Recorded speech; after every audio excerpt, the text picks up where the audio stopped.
మొదటి పట్టణము. మేము వినినవి కనినవి అవు వాణిని మీకును తెలియజెప్పుచున్నాము. పునీత యోహాను రాసిన మొదటి లేఖ 1వ అధ్యాయము 1వ వచనము నుండి 4వ వచనము వరకు. ప్రియులారా, సృష్టి ఆరంభము నుండి గల జీవవాక్కును గురించి మేము మీకు తెలుపుచున్నాము. మేము దానిని చెవులారా విని కనులారా కాంచితిమి. కనులారా కనుటయే కాదు, మా చేతులు దానిని సృజించినవి. ఈ జీవము ప్రదర్శింపబడినప్పుడు మేము దానిని చూచితిమి, సాక్ష్యమిచ్చితిమి. కనుకనే మేము దానిని గురించి మాట్లాడచ్చు. మనకు విదితము చేయబడినది పితతో ఉండునదియు అవు నిత్య జీవమును గురించి మీకు విశదపరచుచున్నాము.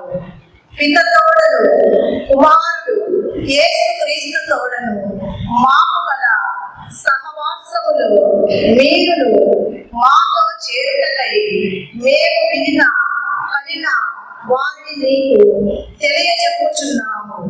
మన సంతోషము పరిపూర్ణమగుటకు గాను మేము దీనిని వ్రాయించున్నాము.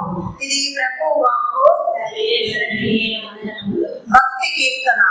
అందరూ నీతి మంతులారా, ప్రభువు నందు ఆనందింపుడు. ప్రభువు రాజు, భూమి ఆనందించునుగాక. నానా రూపములు సంతరించునుగాక. మేఘము గాఢాంధకారము ప్రభువును చుట్టుముట్టి ఉండును. నీతి న్యాయములు ఆయన సింహాసనములకు పునాదులు. అందరూ నీతి మంతులారా, ప్రభువు నందు ఆనందింపుడు. విశ్వదానికి అధిపతి అయిన ప్రభువును కాంచి కొండలు మలినము వలె కరిగి పోవును. ఆకాశము ఆయన న్యాయమును ప్రకటించును. సకల జాతులు ఆయన మహిమను దర్శించును. అందరూ నీతి మంతులారా, ప్రభువు నందు ఆనందింపుడు. సజ్జనుల మీద వెలుగు ప్రకాశించును. రుజువర్తనులు ఆనందము పడయుదురు.